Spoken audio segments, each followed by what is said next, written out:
Hello, everybody. So I did what you should never do, obviously. I put my whole space elevator idea onto StackExchange, onto the space exploration StackExchange, in the hope of trying to get criticism and feedback on it.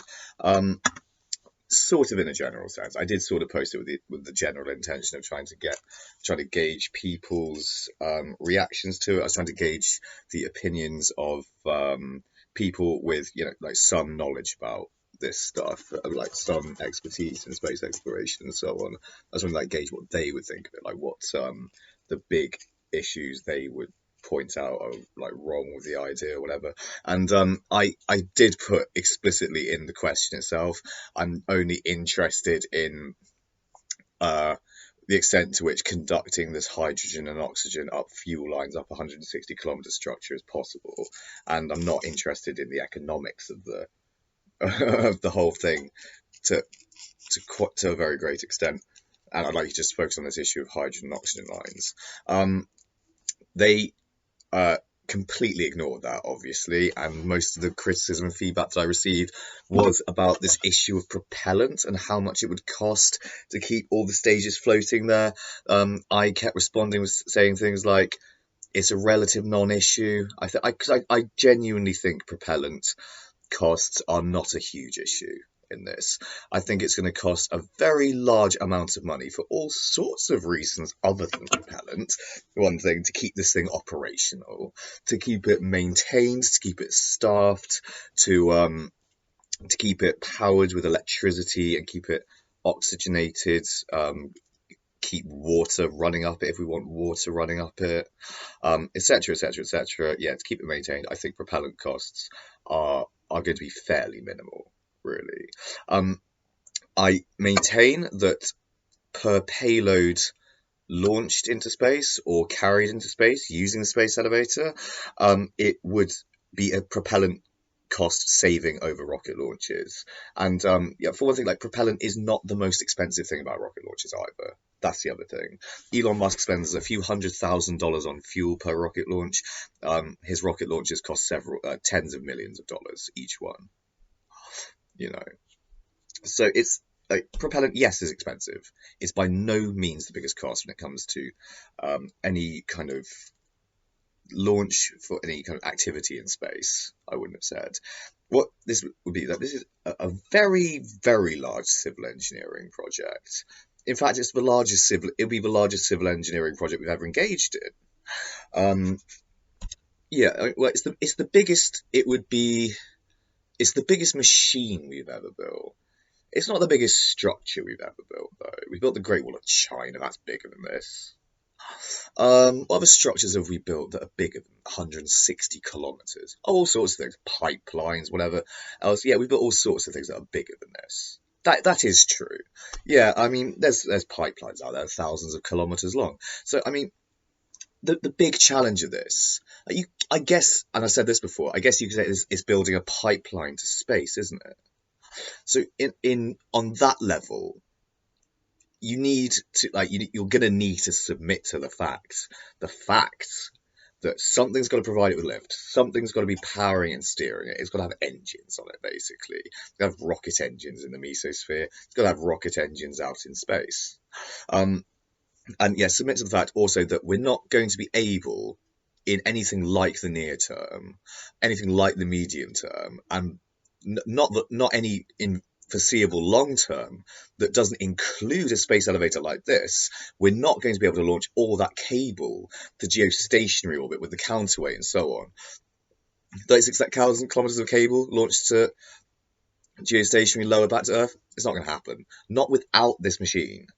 So you have to, on one level, see this as a as something that already has utility in its own right, but something that also could be integrated into a larger structure possibly one day. So it's very much like it could be built upon later on. It needn't be, we just have one machine. We could have several of them for one thing. It's not we could have machines integrated within the machine. see what we could have other stations along it eventually. We could fatten it out to include more elevators, so it can carry up more payload. Really what we have to go about doing is sort of proving it and sort of getting the first stage operational. The first stage of pipelines and cables going up to space. But then, like, how do you get anyone to invest in that? Well, then you have to go even smaller and prove that concept. Like, okay, right, so what do I know about weather balloons and things?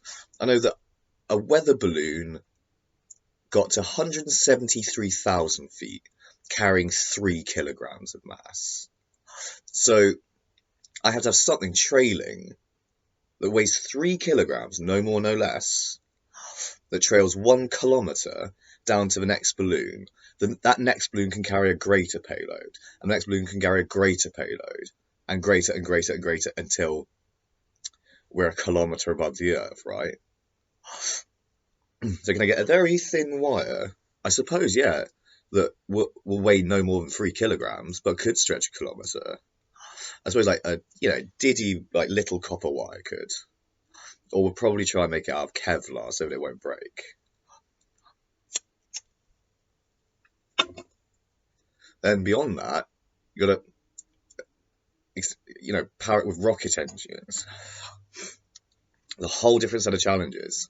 To do that, you need to get fuel up there. So it's also a bigger problem for that reason. Balloons don't need fuel. That's the main advantage of using. It's of course a great idea to use balloons. Fantastic, brilliant suggestion. Whoever came up with that, I know a YouTube video exists. Something called a hydrogen-assisted space elevator. I can't for the life of me find out who's come up with the idea, though, to give them credit. Like, integrate that into my idea, build on that. And yeah, hydrogen and oxygen-powered rocket engines past that. But then again, I'm thinking, like in terms of thrust-to-weight ratio, hydrogen is not very heavy, neither is oxygen. The fuel line itself, need that be very heavy? I don't think so. And in the ideal context that I'm imagining, the section of the mesosphere will be pulled taut so that the rocket engines are just providing corrective thrust, and I said umpteen times. Especially these fucking people on StackExchange who refuse to read what I fucking posted originally. They never do. But it's useful, like, to gauge reactions anyway. But most of this issue of propellant costs, a relatively inane, not important issue, I don't think. What the thing is, I think it'll use about an Ariane 5's worth of propellant a day. That's just my guess. So we like launching a rocket every day, but out of that we get 4 rocket-sized payloads launched to orbit every day. In terms of saving on propellant costs, actually it's a no-brainer for that reason also. In terms of everything, I was like, that will form the lion's share of the ongoing maintenance cost and the ongoing cost with it.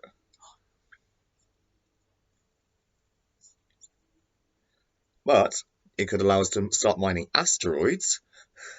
So in terms of a cost-benefit analysis, again, it is a no-brainer, basically.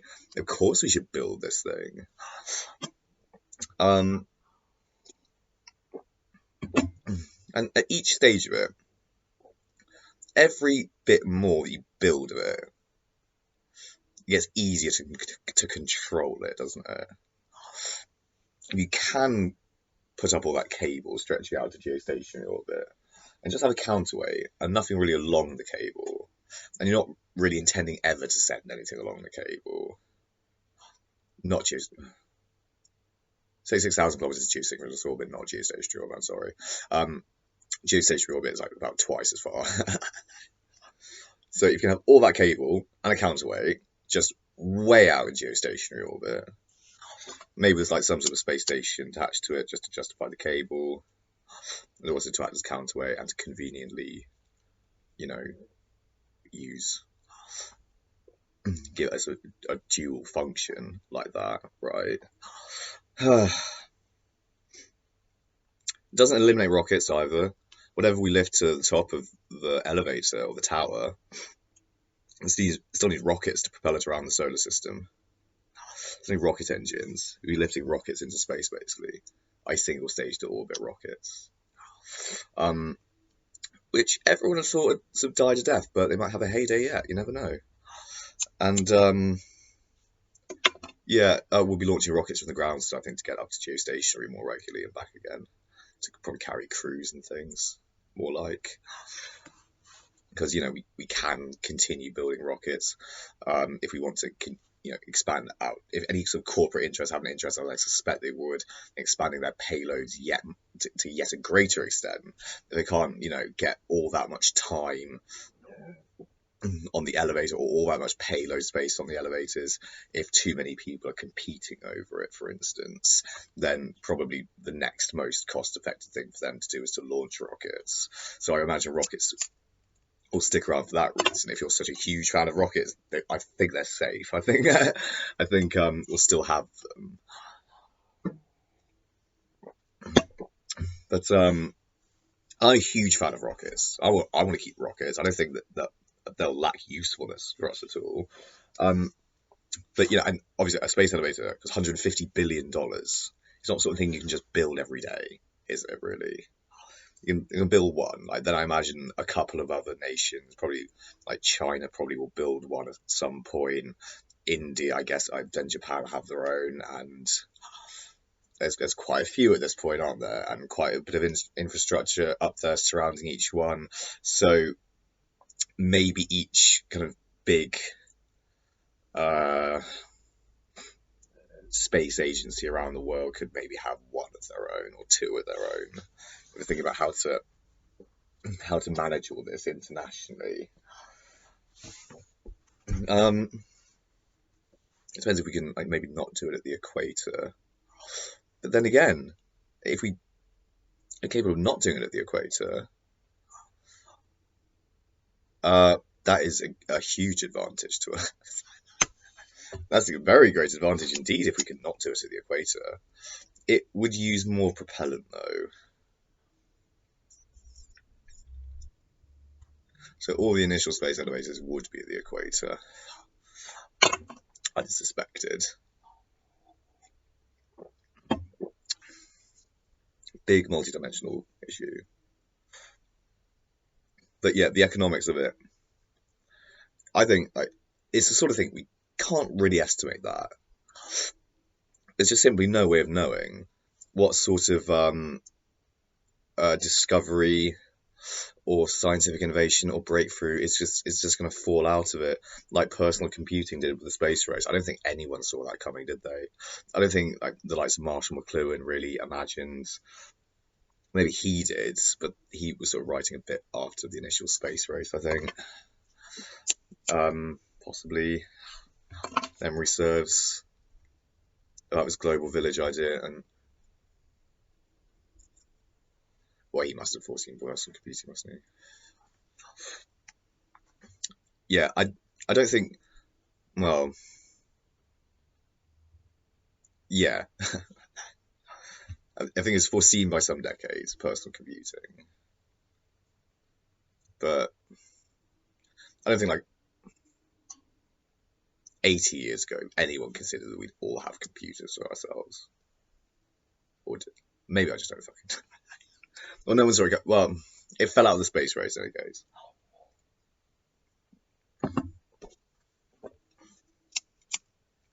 The side effect of space race that wasn't entirely anticipated, or was completely anticipated. I have no fucking idea. But yeah, we get this sort of stuff at space exploration. And we might get fusion energy out of it. If we get fusion to work in space, I think if we get fusion to work in space, it stands to reason that we'd be able to fuse lighter elements to heavier ones. Well, that is what nuclear fusion is, and that's what it entails to release energy. We could be manufacturing gold if we get it to work up there. And then that'll be one thing. International gold prices are in trouble, and all the prepper types who bought huge reserves of gold to hide under their patio or whatever alongside the corpse. Yeah, or whatever it is. Yeah, they're fucked basically. Or there'll be a run on gold at some point. Everyone trying to sell gold, and yeah, that'll happen. But yeah, we simply don't know. It will open. It will, yeah. We just need to do it. We need to do it in any case. I don't think rockets really are going to go much further. Are they going to get much bigger ever than a starship? I mean, I know I've talked at times, and I suspect still, even it's possible to build, yeah, rockets the size of the Empire State Building. We could do that one day, I think. Not really soon, possibly. Yeah, we could get there one day, building rockets that big. But that'll probably be after space elevators are a thing. I don't think we can build much bigger than that though in terms of rockets. Because I mean, what's the point then? Like building a rocket to space? Like we've already got space elevators. Like a rocket to space, like that sort of is what I'm advocating building. It's a rocket propelled building. I can't help smirking a bit when I say that sort of phrase. Rocket propelled building. How often do you hear something like that? No, he's gone totally nuts. He's talking about a flying skyscraper, a flying pipeline. Yeah, with an elevator attached to it. Mostly on need fuel. That's the big important thing it needs. Hopefully, it can support also a climber going up it. I suspect it could. I suspect it could. Yeah, I do. I suspect it could. And like, really, like ISS amounts of propellant. I know the ISS is in LEO strictly, not what I thought LEO was, which was yes, just a region of space. Whereas the region of space is called the LEO region, which begins about 160 kilometers above Earth. Whatever. By the way, also to correct the dickheads on StackExchange. By the way, my thing still does orbit the Earth. It completes a rotation of it. That is an orbit. It's not LEO. Fine. It's sub-low Earth orbit. It has to create a new category of orbit for what it is. It is nonetheless an orbit. It's not suborbital. It isn't. Suborbital means it does not complete a rotation of the Earth, but gets above the Kármán line. Anyway, so yeah, it would need propellant to maintain its position there. Yeah, I imagine a bit, substantially a bit more than what the ISS consumes. Substantially a bit more, quite a bit more. Probably 3 or 4 times as much as the ISS consumes, I've said.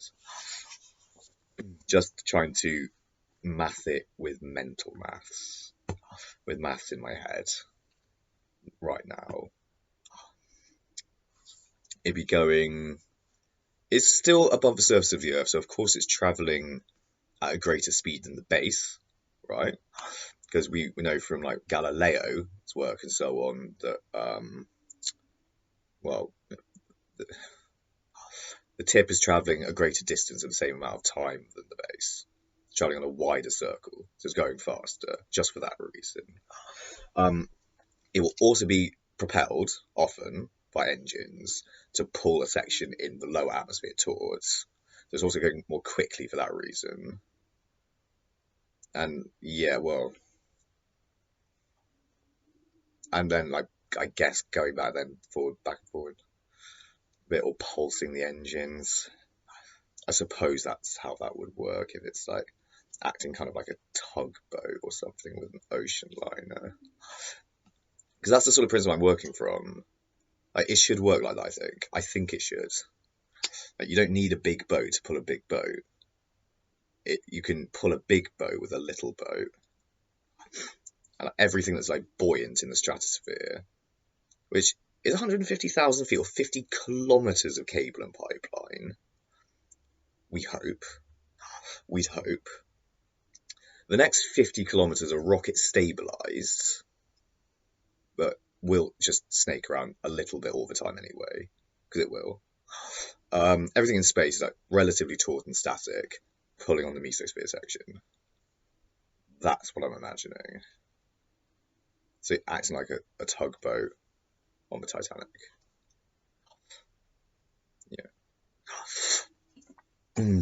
So, yeah. What else needs clarification? What else do I need to say about this? I don't know. There's all sorts of things I could say about it. It's an enrapturing idea. It's a beautiful idea, I think. It needs to happen. There's this leads to the next generation of space travel. If we can get it to work, I think we can get it to work eventually. I think we'll get it to work eventually. It'd be very difficult to get it working. I think once we've got it working, and we become adept at controlling it and flying it, controlling it, etc. The costs of maintaining it will reduce. I think the cost of building more also will come down substantially with privatization and everything else.